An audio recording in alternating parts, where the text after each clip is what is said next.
ধন, সম্পদ, ঐশ্বর্য। মানুষ হয় নিজের সৌভাগ্যের দ্বারা এগুলো লাভ করে থাকেন বা কর্মের দ্বারা। সৌভাগ্য আসলে কি? গ্রহের দশা, যা প্রত্যেক মুহূর্তে বদলাতে থাকে। কর্মের মাধ্যমে যখন আপনি ধন অর্জন করেন, তখন সেই ধন আপনার আগামী প্রজন্ম লাভ করে। সেটা হয় সে ভোগ করে বা তার জন্য তার ভোগান্তি হয়। আর এটা নির্ভর করছে আপনার কর্মের ওপরে। কি কর্ম করেছেন আপনি সেই ধনকে লাভ করার জন্য? যদি আপনি সৎ পথে চলেন, নিষ্ঠা ভরে আপনি কর্ম করে থাকেন এবং তার ফলে আপনি ধন অর্জন করে থাকেন, তাহলে আপনার আগামী প্রজন্ম সেটা ভোগ করবে, সেটা প্রয়োগ করবে নিজের বিকাশের জন্য। কিন্তু যদি আপনি কুকর্ম করে থাকেন, কোনো রকম ছলনা করে থাকেন এই ধন লাভ করার জন্য, তাহলে 100% আপনার আগামী প্রজন্মকে এর জন্য ভুগতেই হবে। তাহলে আপনি কি চাইবেন?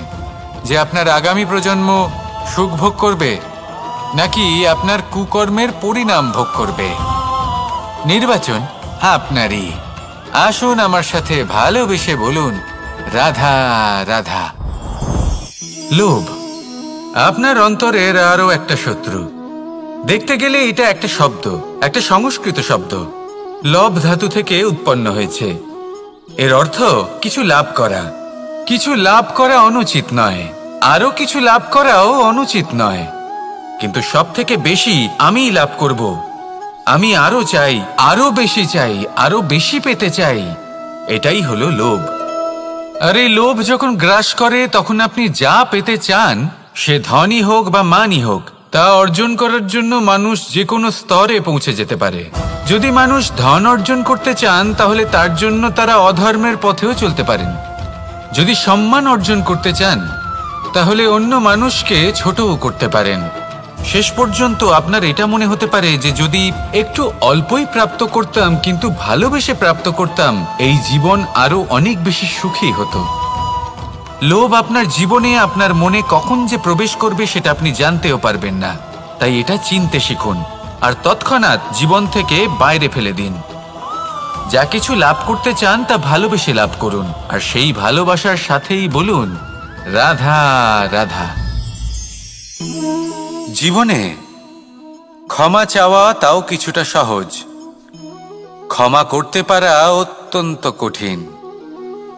ক্ষমা 2 অক্ষরের এই শব্দ হতে পারে, কিন্তু অত্যন্ত বড় এই শব্দ, অত্যন্ত গুরুত্বপূর্ণ এই শব্দ।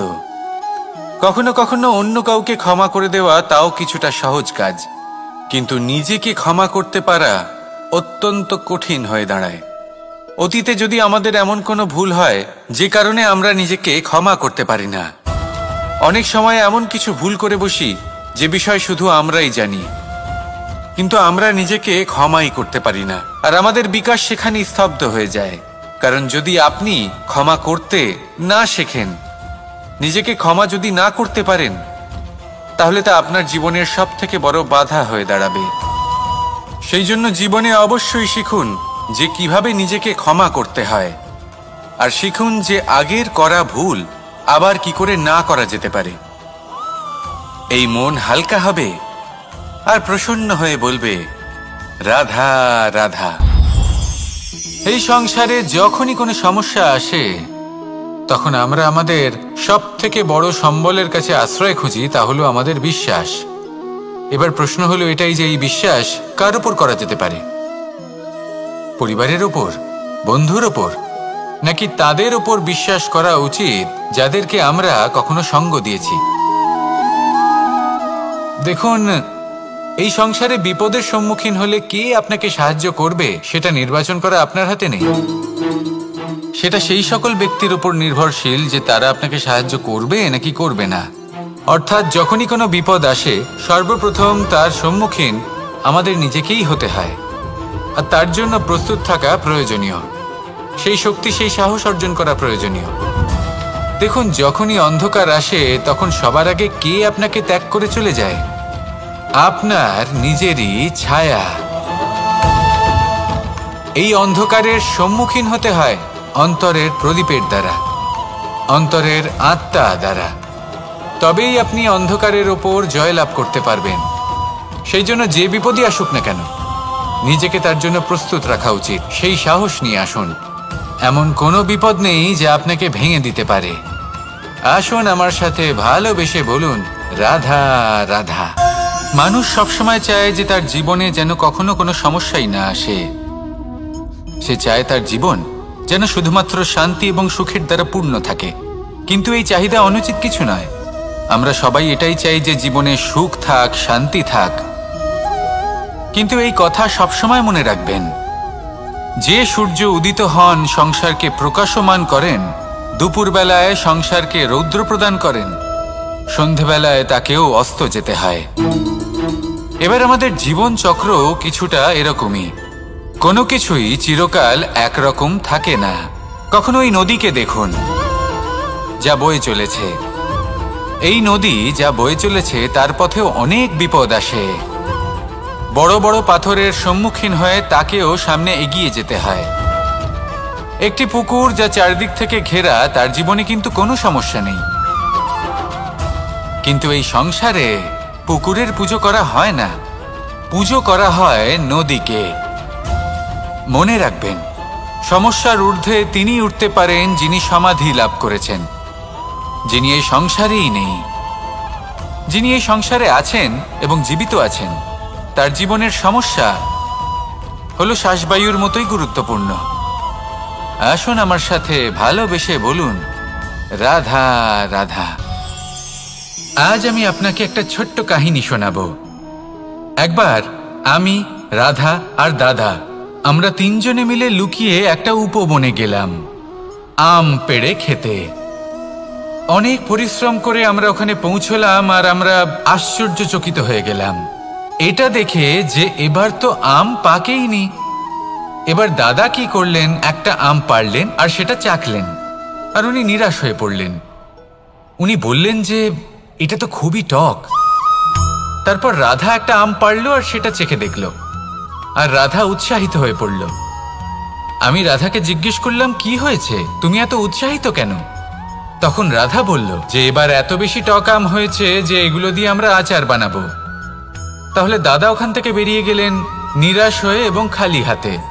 রাধাও ওখান থেকে বেরিয়ে গেল কিন্তু উৎসাহিত হয়ে, আর অনেকগুলো কাঁচা আম সাথে নিয়ে। এর থেকে আমরা কি শিক্ষা পেতে পারি?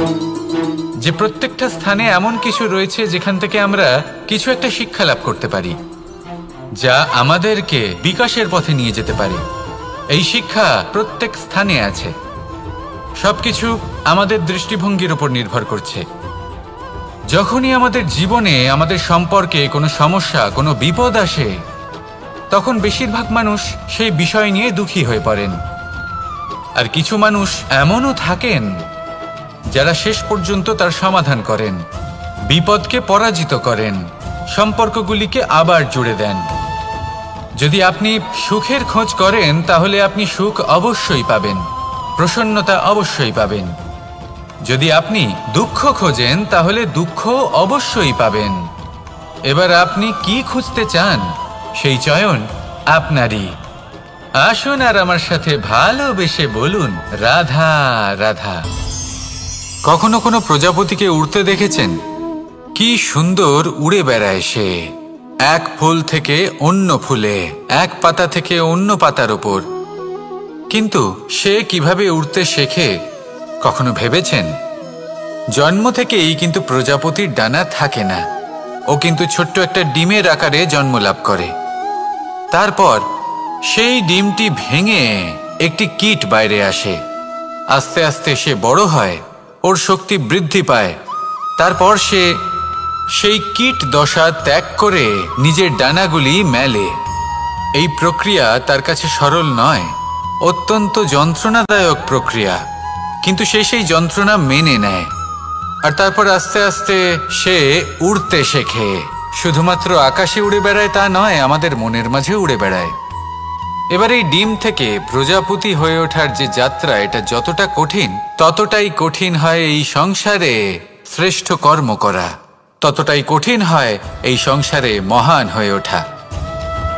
সেই জন্য প্রয়োজনীয় প্রচেষ্টা, এবং সময়। নিরন্তর প্রচেষ্টা করতে থাকুন, পর্যাপ্ত সময় নিন এবং আপনি নিজেকে এই আকাশে উড়ন্ত অবস্থায় পাবেন। আসুন আমার সাথে ভালোবেসে বলুন, রাধা রাধা।